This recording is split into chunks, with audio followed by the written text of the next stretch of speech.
अगं श्रावणी, टीव्हीचा रिमोट कुठे ठेवला ग? मम्मी तिथंच तर ठेवलं होतं टीपॉय वरती. मम्मी आवाज लहान करशील. मी ते ऑनलाईन क्लास पाहून राहिली. ते फिजिक्स वाल्याचे बघते मी एक चॅप्टर. मला उद्या टेस्ट आहे ना. हो बघ बेटा बघ. मी आवाज नाही करत. रिमोट असतं नाही दिसून राहिलं. जाऊ दे, लावतच नाही टीव्ही. कर तू अभ्यास. कोण आलं बाई आता? अरे तुम्ही या, कोण सोबत आहे का? या ना. ये रे ये नाही अंकल, जातो ना मी. अरे ये ना, श्रावणीला भेटायचं होतं ना तुला. अच्छा, हा हा राहुल. तुमचं डोकं फिरलंय काय? काय आणलं त्या पोराला घरी आणि इकडे कसं काय आला तो? शांत राहा. ये रे ये राहुल, ये बस ये.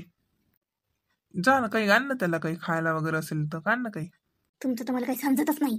हा पाहुणचार करतो ना त्याला. मी अंकल इकडे माझा फ्रेंड्स राहतो, त्याच्या इकडे आलो होतो. मला माहिती ना श्रावणी या अपार्टमेंट मध्ये राहते म्हणून. मी तसं ट्युशन मध्ये आहे, तिचा सिनियर आहे. अच्छा हो का. हा श्रावणी. हा पप्पा. मम्मी पप्पा आले. हो जा अभ्यास कर. काय आहे ते अभ्यास करून राहिली? जा बाई अभ्यास कर, काही काम नाही. अच्छा चल श्रावणी, ये बेटा इकडे 2 मिनिटं. या माणसाच्या आता डोक्याला डोकं लावणं म्हणजे कठीणच झालंय. आपण काय म्हणतो तो माणूस काय म्हणते. काही काम आहे का आता पोरीला इकडे आणायचं? हा कसं काय आला इकडे? अगं श्रावणी, मी येऊन राहिलो होतो घरी, तर हा आपल्या अपार्टमेंटच्या खाली होता. मग मला ते आपले दूधवाले काका आहेत की नाही, त्यांनी सांगितलं की हा तुझं घर शोधून राहिला होता. म्हटलं चल गड्या, मी तिचा बाबाच आहो, दाखवतो तुला घर, म्हणून आणलं त्याला. हा आहे ना तुझ्या ट्युशन मध्ये.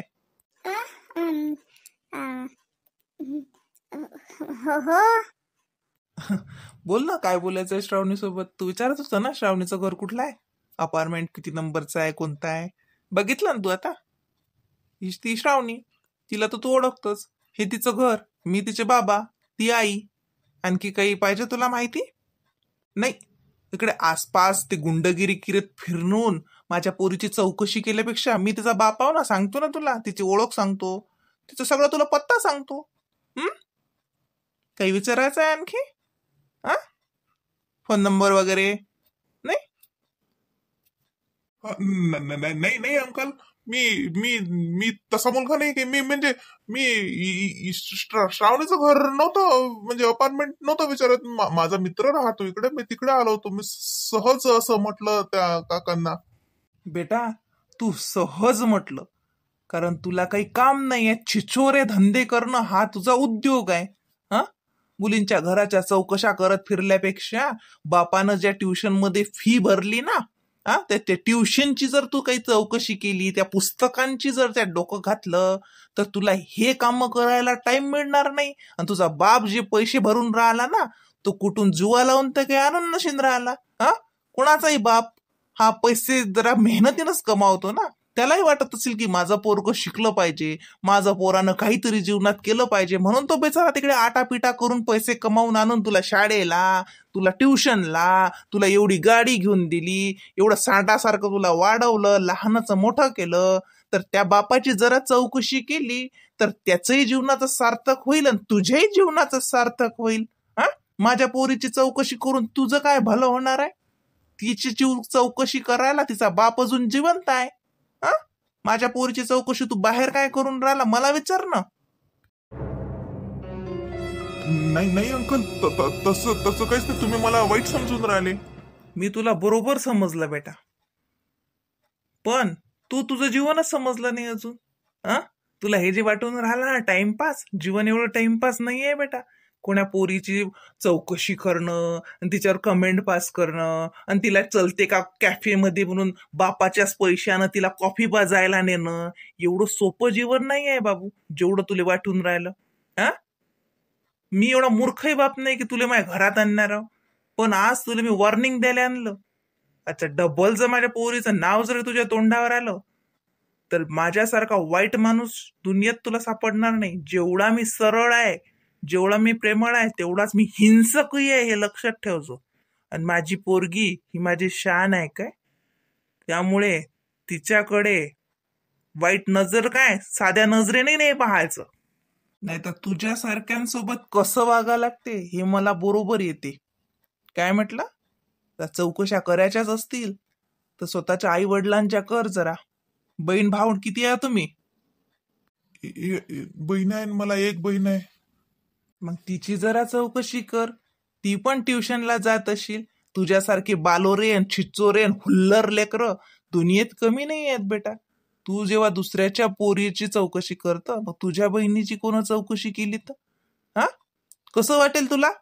तुझ्या वडिलांना कसं वाटेल? हा प्रश्न विचारायला येऊ मी तुझ्या घरी?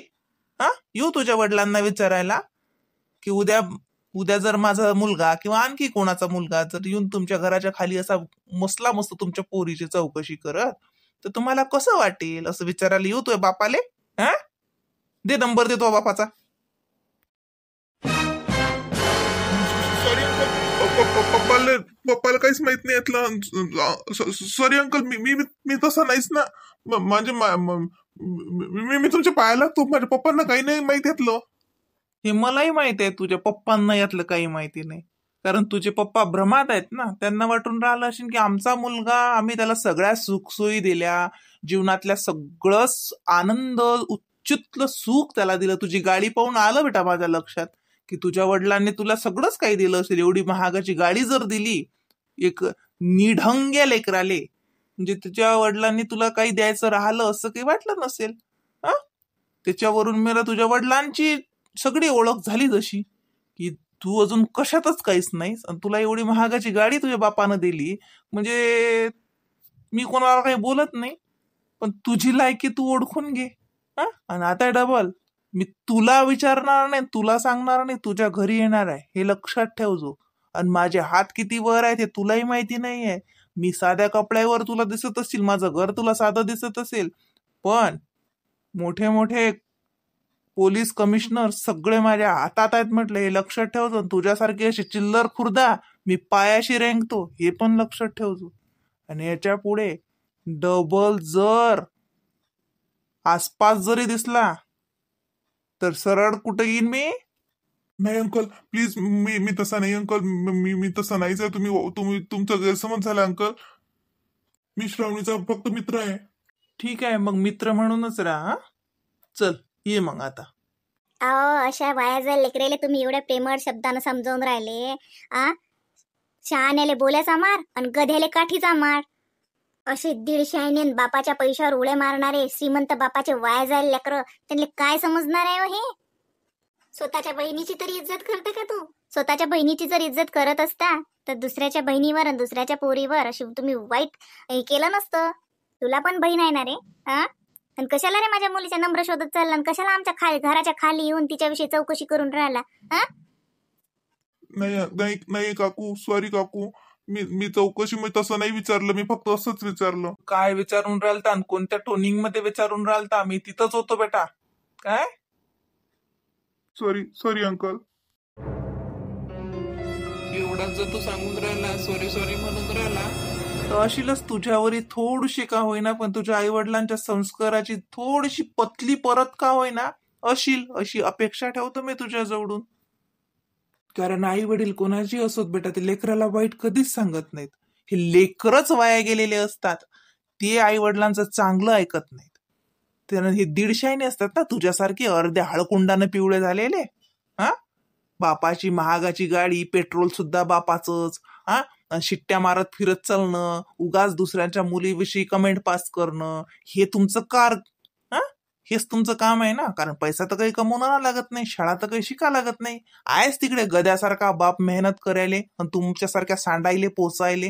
हा नाही दुसऱ्यासाठी पण जरा त्या जन्मदात्या मायबापासाठी जरी स्वतःची लाज बाळगा, त्याच्याविषयी त्याच्या मानाखाली नका गमवू. हा आज तुझ्या वडिलांना मी ओळखत सुद्धा नाही, पण तुझ्या वडिलांविषयी माझ्या तोंडून अपशब्द निघालाच ना. हा काय काय गुन्हा आहे त्या बापाचा? काय गुन्हा आहे की त्यानं तुझे सगळे लाड पुरवले, त्यानं तुला सगळं हवं नको तुझ्या सगळ्या इच्छा पूर्ण केल्या? हा हाच गुन्हा का त्या बापाचा? हा की आज तुझ्याच्यानं त्यांना शिव्या खा लागून राहिल्या, आणि ह्याच जर शिव्या मी त्यांच्या तोंडावर येऊन दिल्या तर किती अपमान होईल त्यांचा. म्हणून म्हणतो दुसऱ्यासाठी का नाही पण स्वतःच्या जन्मदात्या मायबापासाठी तरी जरा सुधरा आणि चौकशा जरा त्या पुस्तकात करा. जरा दिवे लागतील स्वतःच्या जीवनाची, आणि त्या मायबापाच्या जीवनाचा सार्थक होईल. जरा ते बालुरे धंदे हुल्लर धंदे सोडा. ती गाडी जी आहे ना ती स्वतःच्या बळावर घेण्याचा विचार कर. फक्त तू रात्री झोपताना तेवढा विचार कर की ही गाडी मी विकत घेईन तर मला काय करावं लागेल. तुझ्या वडिलांनी तर तुला दिलीच घेऊन. पेट्रोल टाकायची ऐपत तुझी नाहीये हे मला माहितीये. ते पेट्रोलचे पैसे तुझ्या वडिलांनाच मागावे लागतात. एवढं तरी कमाव की त्या गाडीत पेट्रोल तरी स्वतःच टाकशील आणि मग शिट्ट्या मारत फुक. म्हणजे तुला समजीन की पेट्रोल टाकायची किंमत, आणि मग तुझी तोंडातून कशी शिट्टी निघते, कशी दुसऱ्याच्या पोरीची चौकशी केली जाते, कसं टपरीवर उभं राहून खिखी केल्या जाते हे तुला समजीन. सॉरी अंकल, सॉरी सॉरी श्रावणी.